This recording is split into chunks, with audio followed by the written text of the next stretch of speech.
other players. In India at that time, Google Pay had still not entered. Samsung Pay or Apple Pay had not entered. There was a player called Paytm. And there were a couple of other local players who operate in pockets in India, in different the states of India. So when we started talking to them, when we looked at the app, while yes, it was a bit, they scared us when they showed us the application that they had built, and the UI sucked. And we said, they told us, you know what, we are a startup. I'm like, the customer doesn't care that if you are a startup. There are already players out there. So let's try to understand what is it that we need to do. So the first thing we did was to try and understand what is it that the company was trying to build, because that was the pitch they gave to us when they were trying to hire us. We are trying to build a universal app where one can do anything related to payments, right from, the coupons, to saving the coupons and using it at merchant outlets, to using QR code, to having it as a wallet where they can preload cash and use it, link it to their credit card, debit cards, get an account of their spend, save, bank, do everything. Well, the idea sounded nice. We realized that the customer was stepping on into an Herculean task, because at that point in time, the rules and regulations from the government were still fuzzy. The client did not realize to do this, the kind of efforts that they would need to have, with already few established players who already had one Series A funding and were talking about a Series B funding, had millions of users already using their platform, and huge marketing budgets. So that was the landscape. So to help you get an understanding of the regulatory, we did a day in life of a mobile user. So right from morning 8, if they step out the house, buy a train ticket to go to work, to do different transactions throughout the day. Now, if you look at it, there was a big challenge, a regulatory hurdle. 10,000 Indian rupees. 70 rupees is equal to $1 approximately. I mean, of course, I don't know what is the currency exchange rate today, but you can see what was the amount that monthly a user was allowed to spend. So this was becoming the huge bottleneck, because how do you expand? How do you connect? How do you tie up with the merchants where the consumers can go and play? Because when we do different kind of buyer profiles, I mean, even before we did it, we realized it was no-brainers. So the question was, what is it that needs to be done? So to help them understand that they are getting into a venture which we could feel is not going to work out because of multiple factors, we built hypotheses around the value, the context, the ecosystem, the market, the plan, and the investment that the client needs to do to take this app out into the market. And the answer was very evident to them as they went through the different hypotheses that we built in and went and tested out there in the market, that the solution is out to fail. The B2C, the business to consumer payment solution that they were trying to come out with. So the first principle when you are trying to come out with any new solution, like which even the Blue Ocean strategy talks about, is go after the customer segment which is underserved. A quote by Professor David Bell, one of my favorite quotes, especially when I talk about creating new solutions to any client, irrespective of their shape and size. So we said, you need to go after someone where there are already no players, so that you can get a first mover advantage, while at the same time the financial understanding of the payment industry, the kind of connects that you have could also get leveraged. So we did the pivot, because for any organization, when you're trying to do this change in approach, you could either do a pivot or patch or, preserve. So here in our case, it was a pivot, huge shift, where we said from B2C, we would now focus on B2B market. Like in the first instance, when we spent a couple of months to try and understand, to help them understand that that's not going to work. We realized that they had not even stepped out of their offices, and they were just doing their internal discussions in their offices. And when we made them go out, realize, talk to end users, they got a complete different picture. So they started realizing the value of design. So the next thing was to embrace design. The third was to focus on outcomes. Because as a startup, they couldn't afford to lose again millions of rupees which they had already spent. So it was very important that they have an outcome-based approach. So with this sensitization, we move forward. So our team was parallelly doing some research when we were trying to propose them with a new idea. So it was, how do we simplify the complexity of B2B payments in the local market? So at that point in time, accounts receivable, cash or payments was a touch point which was being ignored badly by the businesses, especially businesses which were having retailers and distributors to reach to the end consumer segment. They were operating in a traditional way. They would collect paper checks. Many of them did not even have a online banking mechanism, or they were having, but the merchants were not comfortable doing that, because at that point in time, India was a huge believer of cash is king, so that they can evade taxes and a whole lot of whatever black money they can create for themselves. So we realized because of that, how much the B2B businesses were affecting, and how changing that touch point would bring a huge change to them. So if you look at it, pretty complex scenario, and it was an ideal case for using design. So we realized that in a B2B scenario, to send a paper check to a client place, you have to use a courier or a post, and the charges were anywhere between $2 to $3. And then imagine the delay of you having to courier it. The person would receive the next day. If the person received it on Friday, end of day, and Saturday was not working, they can't deposit it in the bank. As a result, the money would get deposited on Monday, and the person would leave only once a day. So would wait for all the mail to come in. So you lost 3 to 4 days of money. And for any business, irrespective of the size, cash flow is something which is absolutely important. So this staggering payments fees, what can we do to eliminate this transaction cost? Apart from that, banks charge your money for due when you encash check, which businesses have to pay.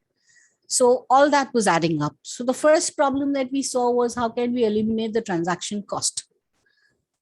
A lot of manual effort, because the bank statement and the invoice would not match. The amount that the customer has, or your vendor or supplier who has purchased something from you, the amount that they transfer to you, again, is not reflecting correctly. So as a result, in an organization where, suppose say we are talking about, which makes about 500, 1 billion or 2 billion is an annual revenue, they might have 10 people just doing manual work, going through Excel sheets, looking at the bank dump and trying to reconcile the statements. huge wastage of errors. The people were unhappy in the customer offices because, they were doing mundane tasks, no value add to them. And there were a lot of errors also happening. So how could we eliminate this bulk task? Poor customer experience. Because, customers were frustrated. They had to spend extra time mailing a check or calling to correct an invoice error. So how could we remove this friction for them? The last thing was also the account reconciliation metrics. As I said, if you go and talk to any CFO of an organization, all they would be bothered about is how much money do we have at any given time. So this receivable metrics was not reflecting right. They were never having a clear picture of what is the amount of money that is going to come today, tomorrow, day after. And as a result, slow or lost payment was creating a lot of payment gaps. So then we drew out the normal existing process. And then we said, if we are going to use automation, we are going to use a solution to create it. What are the steps that we can eliminate? So you see out here that quite a lot of steps could get eliminated out here. So then we started building the use cases, and for each stage, we started coming out with outcome statements, trying to figure out, is there a demand? Is it worth it? And can we do it? So that as every paper prototype that was created, we also started validating and deciding whether we need to go further or make relevant changes. So our approach to outcome statements was market research, assessment of the product, the technology scan, also looking for potential customers. I mean, we went and spoke to different kinds of customers in the B2B space, and each customer that we met, we realized some new use cases or additional pain points, or they validated that the pain that we had identified, we are on the right track. And there was still a lot of unknowns, so which we needed to figure out based on the dialogues that we were having with these customers. So this helped us create different scenarios for invoicing, for reconciliation, to try and figure out what is it that can be done. Say, for example, in one case, the customer receives a mailed invoice, writes a paper check and mails it to the business. What if they received an email invoice and they write a paper check? So we created different scenarios. And for each of these scenarios, we started calculating the savings so that we could go and talk about some kind of a return on investment when we talk to the customers, what kind of benefits that they would start getting in from the solution. We also tried to ask a lot of questions to try and figure out how do we address the missing gaps? What is it that we need to do so that the unknowns that we still have, we get answers to. So because, as startups, if you work with startup clients, you realize that getting meetings with companies is very difficult. So we had to make the best of every meeting. So we had to go and check and validate. So in fact, we used to carry Google Forms with us where we would have created some kind of a survey questionnaire where we would request them to fill the details. And based on numerous such meetings that we had, we were able to get a fair idea about the consequences that the businesses were facing in terms of the current accounts receivable processes. So, the outstandings, they would be late in paying to people. The relationships with customers suffered because a lot of companies have the stringent rule that if they don't receive payment, they will not let the goods out of the factory or out of the warehouse. So The biggest hurdle was inability to forecast the cash flow. And because of cash flow issues, the businesses were not able to grow money. And this was a cycle that they're always struggling with. We also got to understand that what was it that was preventing them for investing in automation solutions, because we actually spoke to a lot of established organizations who are big business entities, who are MNCs having global presence, and we're using ERP applications like SAP, but still not able to fix this AR problem. So we tried to understand, and then we also understood the hurdles, what was preventing them from not going in for AR automation, and what could be the possible benefits. So if you look at it, a lot of them were unclear about lack of understanding of what technology is available, because SAP as a solution or the ERP is very expensive. So they were looking at a low cost solution. There was a lot of resistance to change internally within the organization. And there were concerns about, the impact about people losing jobs. And that was a huge resistance for automation. They thought it could be too expensive like SAP, so on and so forth. So with this, we got a clarity on what was happening, and we built our first ROI calculator. I still remember we had gone to meet a company, we'd gone to meet the chief supply officer, the CFO at Saint-Gobain, and we showed our ROI calculator, and we drew up, took the basic inputs, and then showed the kind of savings to them. And we realized that in the paper prototype, we were able to talk about saving 70% cost of invoicing, decrease the day sales outstanding by 80%, decrease the working capital needs by 20%, and increase reconciliation of efficiency by 80% in less than 3 months of successful implementation of the solution. So I would like you to bear in mind the word successful implementation, because I'll talk about it in a short while. And we saw results and benefits across, from a headcount from 16, they could bring it down to 3 people. Overtime can get stopped. If you have ever interacted with people in the accounts team, at least in India, people will be working overnight during the month-end closing because of the reconciliation issues. They'll be staying late in office, and for the last week, you can't get to see them. So you no longer needed that. You didn't need extra hires or extra people who would have to come and do the reconciliation. Tremendous process improvements because the bottlenecks would be removed.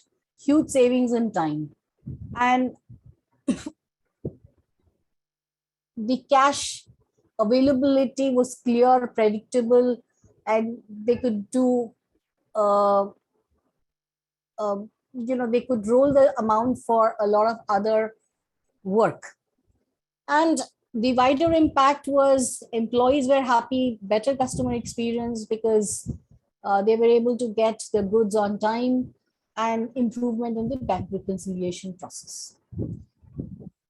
Now, as we started by parallelly building the product and the solution that we were creating for them, we also realized that we now needed to start contacting customers and start, doing business development effort.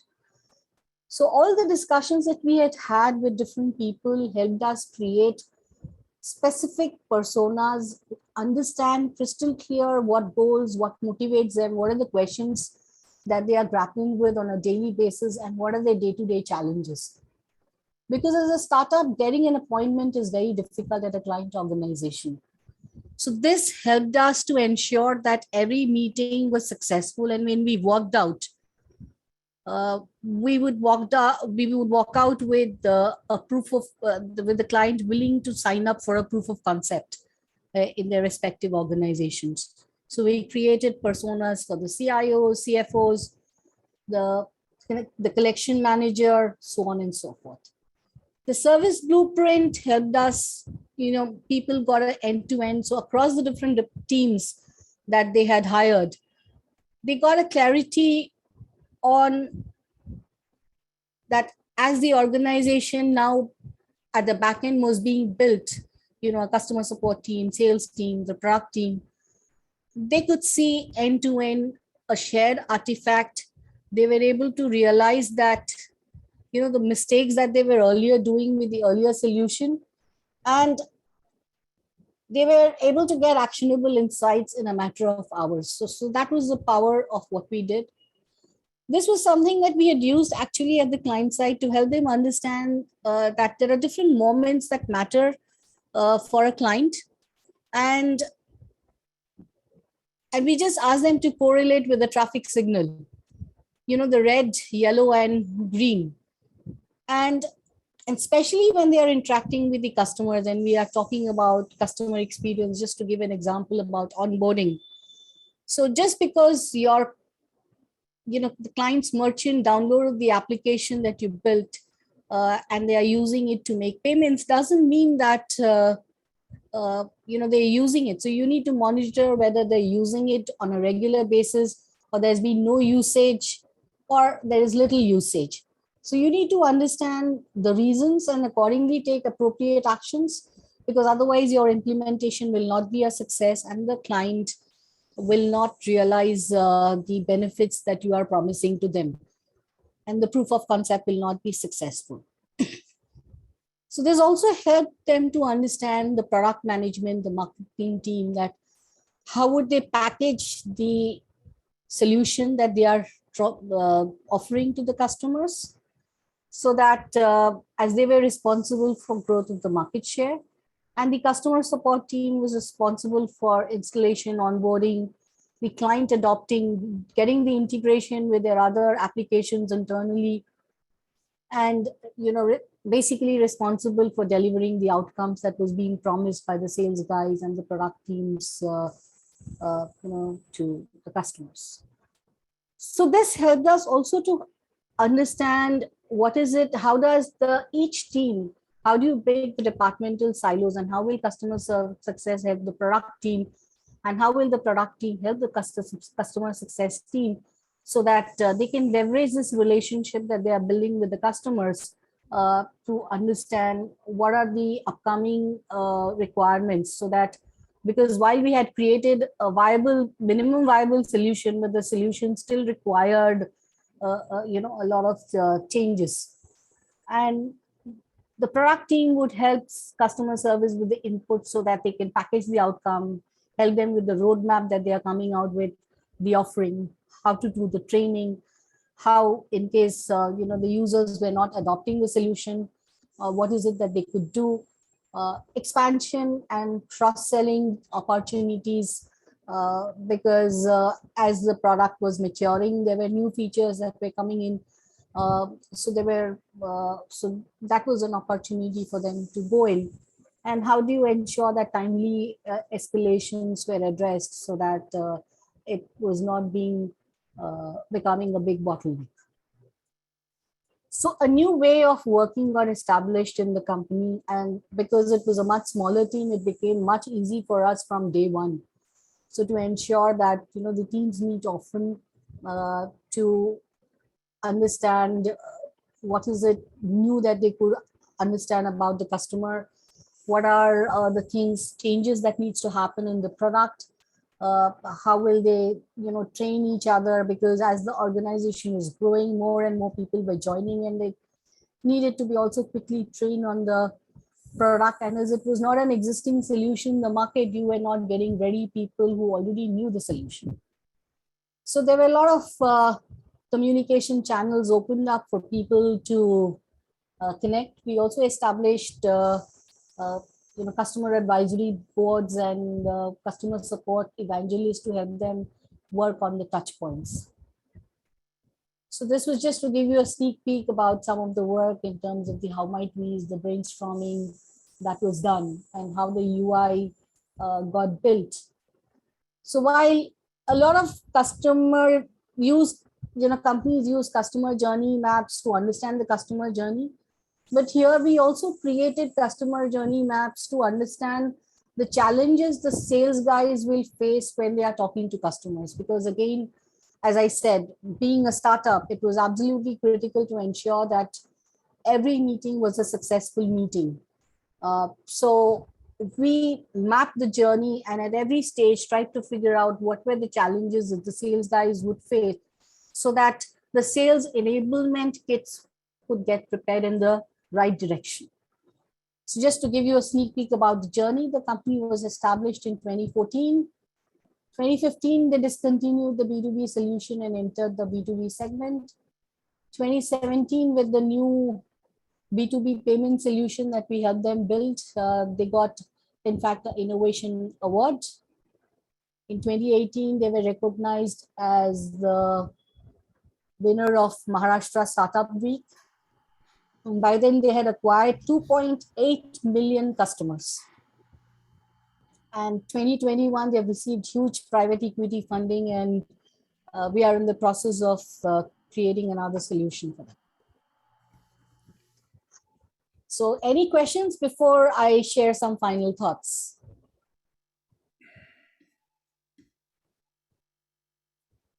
And you can feel free to just pull yourself off mute and ask. There's not so many of us that we can't just jump right in.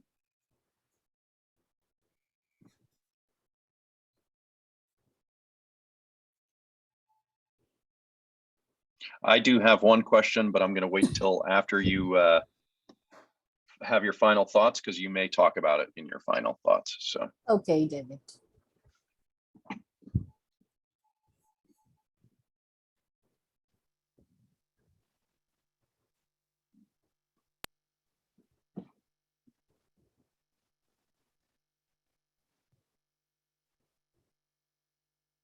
I think you can probably just go ahead. Okay, I'll do that. So where did service design picture in all of this? So it helped us make the client understand that how do they align the perspectives of customers, the different business units that they will have to form to grow, and the decisions which the senior management or the founders in this case had to take. So at a customer level, it was to try and help them understand what different people experience at different stages of the service. So each of the buyer personas and the journey maps that we created help them understand it's just not the CFO or the CIO or the supply chain officer that they need to talk to, but they also needed to understand the collections person. They needed to understand the pain points of the accounts reconciliation person. So there are different people involved and we need to understand that. At a business level, it was about how the product team, how the customer team, how the marketing team, how the sales team, their roles, responsibilities, their KPIs will evolve, and how will they experience, how will they ensure that when they interact with the customers, they do their bit for the growth of the organization. The senior management realized that they need to put in the right set of processes, policies, budgets, make available, even the mindset. Because, like, for example, one of the leaders had a very bad habit. Maybe he might have said it jokingly, but in the early days, it was like he used to say, he would ask everyone to come up with ideas. And then they would say, if something is not working, then there would be heads starting to roll.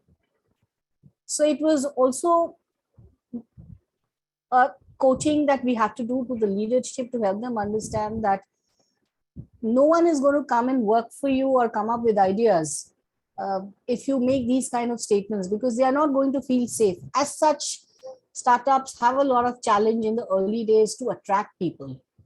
Though they might pay higher salaries, people are hesitant because one is not sure whether the startup will succeed or not. They want to work with established brands so that it's easier for them to move on. And when you're not creating a psychological safety place, it becomes a huge hurdle for you to ensure that they contribute effectively, because they'll always be on the lookout for another job. So that was something that came to my mind. But they needed to put that. They also needed to hire the right set of people, because as the organization was about to go, they went for their next levels of funding. It was also hiring the right set of people who could gel in with the organization approach, the new design approach that they had embarked on.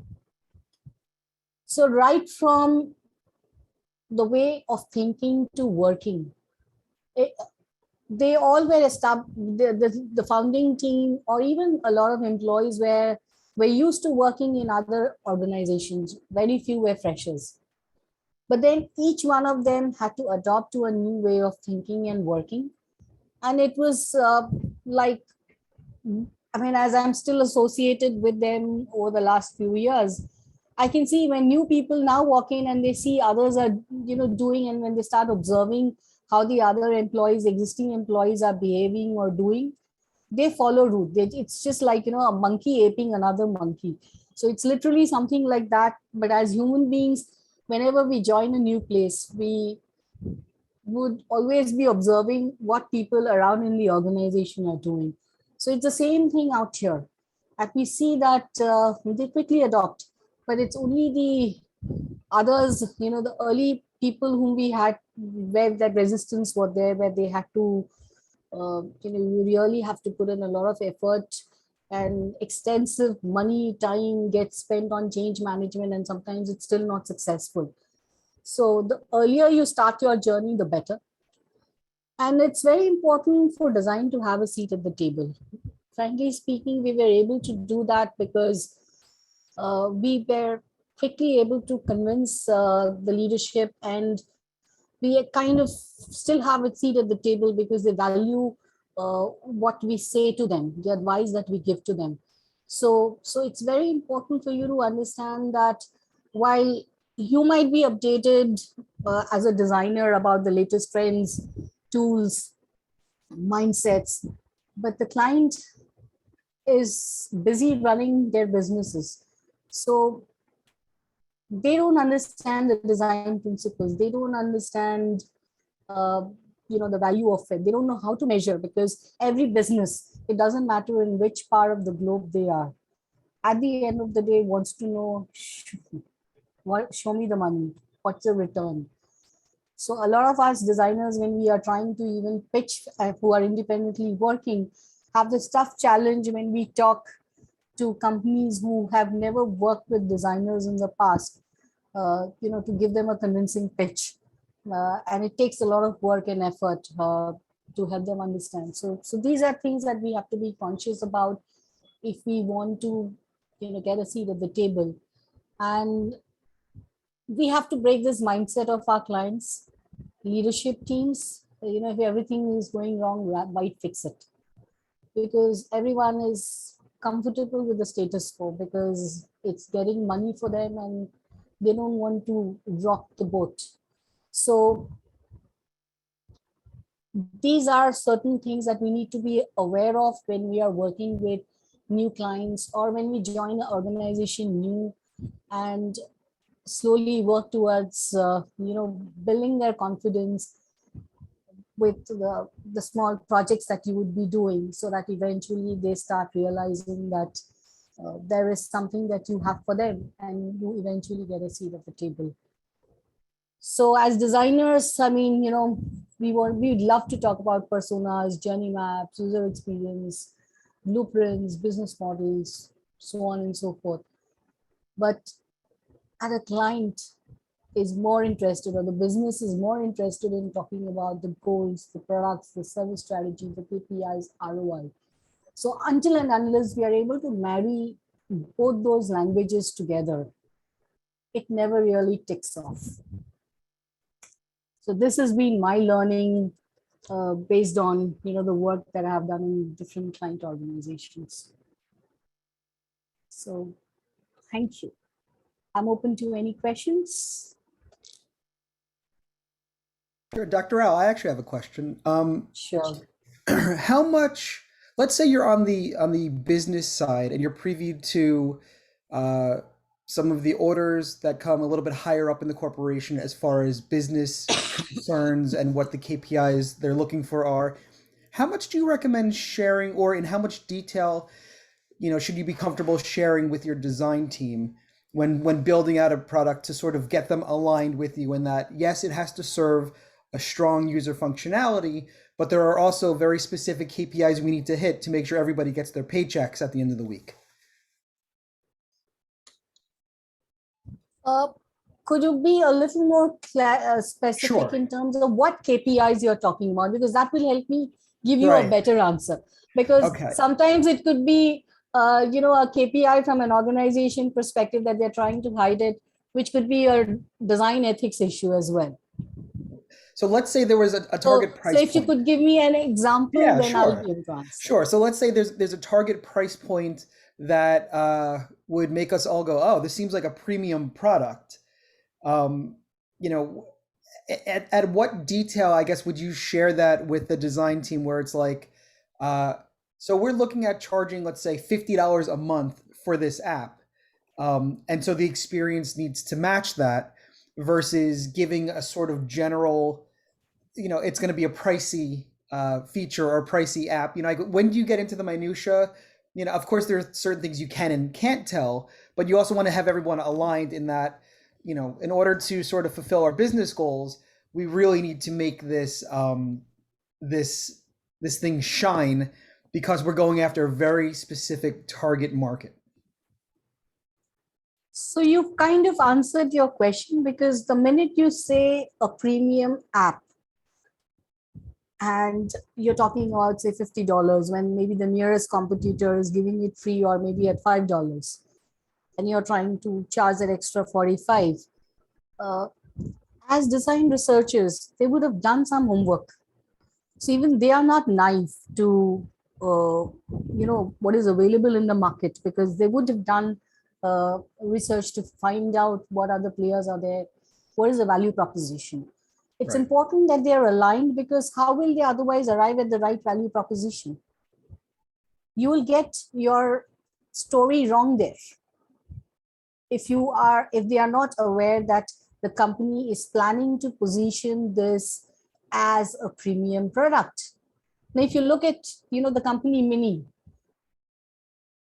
do you see they have different price tabs for different kind of customers? Right.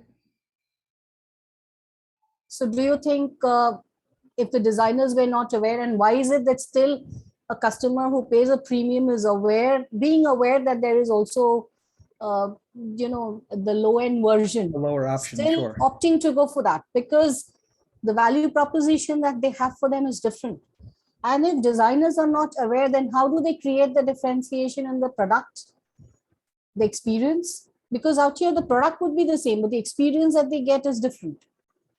So you have to create your differentiator. So to create the differentiator, they need to be aware that this is a premium market, because my buyer persona is also, my whole research would depend on that. Otherwise, I go wrong. I do my whole math wrong, and then the solution is not going to work. So be as transparent as early as you can be. Yes, as transparent as you can be. Of course. Because that's when you will do the right job. Otherwise, you are always going to, do a wrong recommendation. Right. You're building for the wrong audience And if you then, don't have all the variables. and then you also can justify, because if the company says, the cost, suppose they're going to charge $50 to the client, and your internal operating expenses is coming at $20 a month to provide that kind of experience, or $25, but you still are making $25 profit, the company might say, hey, you know what, the other one I'm able to do it in $2. But the 2 and the 25, there's a difference, because in this 25, I'm doing so many things. A lot more And work. that's why you're able to charge, that. Look at the volume. Then let's talk about the volume. For 50, you may have a limited set of customers. And at a $1 or $2 or $5, you may have 10x. So it again also depends on the kind of exponential growth as an organization that you want to have, the right positioning, because the marketing, messaging, the channel that you will use, the communication, everything is based on the story that when we say journey maps, people often get mistaken. It's only for creating a UI or UX, and which is a misnomer. It can be used by marketing team. It can be used by sales teams. It's used by product teams. It can be also used for your product portfolio strategy. So everyone needs to have the right messaging. So the clarity, the better transparency the team has, this cross-functional team has, the better for everyone. Perfect. Thank you so much, Dr. Rao. We have one question from Justin in the chat. He asks, were there any specific challenges you encountered with the underbanked or unbanked? And if so, how did you address them? Okay, so when it came with the underbanked or unbanked, it was for unbanked, we actually, because as a mobile payment company, you are only an intermediary out here. And as per the Indian rules and regulations, they had to tie up with a bank, and the bank would be the be the face behind. So India later came up with a concept called payment banks, which allowed payment fintech companies to go and open bank accounts on their behalfs. So the company started facilitating. So when we said cross-sell and upsell opportunities, that's what we did that.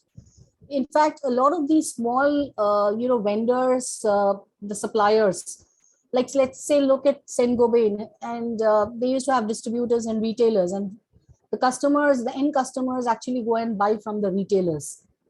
So the retailer did not have a credit card, which they could use for their business purposes. They may have an individual personal credit card, but a business credit card also offers certain other features and functionality which an individual card doesn't give. So we started giving them individual cards based on their payment returns. Another value-added offering that got added at some point later was, they could get short-term loans, so that they could use that money to buy product upfront. The companies which were saying that they needed money upfront for releasing the goods from their warehouses. And, because it's a peak season and they know that now certain products have seasonal implications. So for those kind of companies, we went ahead and offered short-term loans and, give them at a rate of interest, because government also had come up with different rules and regulations to promote the unbanked or the underbanked segment. So the fintech company made utilization of all that. So these were all the changes that we did. So the resistance, yes, which was from them, was a lot of them were on the basic phones. They didn't have a smartphone. So making them buy a smartphone, making them realize the importance of this solution which the company was giving to them took time. But then education, creating some educational videos, showing them helped. So in fact, when we started implementing at client organizations, we used to ask them to call these vendor suppliers with whom they would be, basically there would be payment collections happening, so that we could all train them in one room, because it was difficult and not was there the infrastructure available that we could roll out people. But then slowly things started changing. People started buying, or the company initially, in fact, one company went ahead and gave smartphones to their distributors, retailers as well, because they were in tier 2, tier 3 cities, and they were having huge issues in tier 2 and tier 3 cities. So they found it worthwhile giving it to them uh, because when they calculated their ROI, it was working far better. They did a bulk deal with the manufacturers and got the mobile phones at much cheaper rates, and were able to give that. And it kind of worked as an incentive to them, saying that, you've worked with us for so many years, a long association. So it was given as a gift to them during a sales distributor meet. So different companies use different things, and that was the responsibility of the implementation team. Because of the nature of the solution, it had to also get integrated with their existing invoicing application, if the company had it. If they didn't have, because a lot of small medium did not have invoicing solutions, they used to use Excel sheets. They didn't have invoicing solutions. The SMB manufacturing units. Bigger players, of course, had some ERP in place, but then different people had different ERPs. So there had to be integration with these payment applications where it could accept payments in different forms, record it.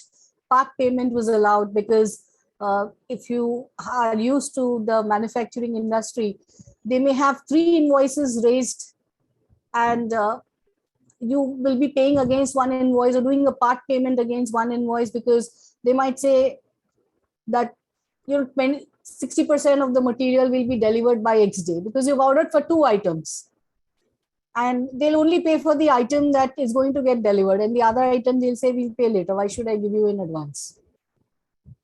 So part payment. So a lot of things had to be taken into account. So the user research really helped us understand when we went down to the distributors and the retailers, to understand their pain.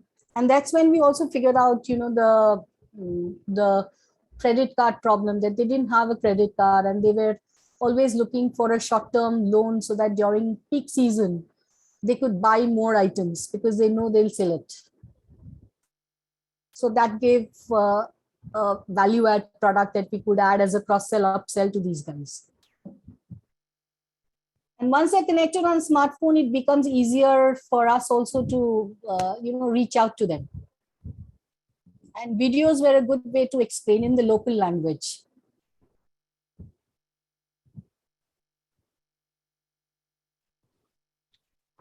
Great, thank you so much.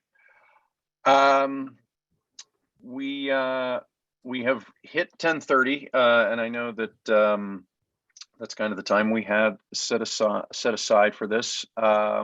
Thank you all for coming. Dr. Rao, thank you very much for sharing the case study with us. We really appreciate it. I think there was a lot of good stuff to learn there. Thanks for inviting me, and I hope you all found it useful. Very much, very much. This concludes our case study presentation for the morning. Thank you all for coming. Enjoy the rest of your day or evening, wherever you're dialing in from, and we'll see you next month. Sure, thank you. Bye, thank you. Bye.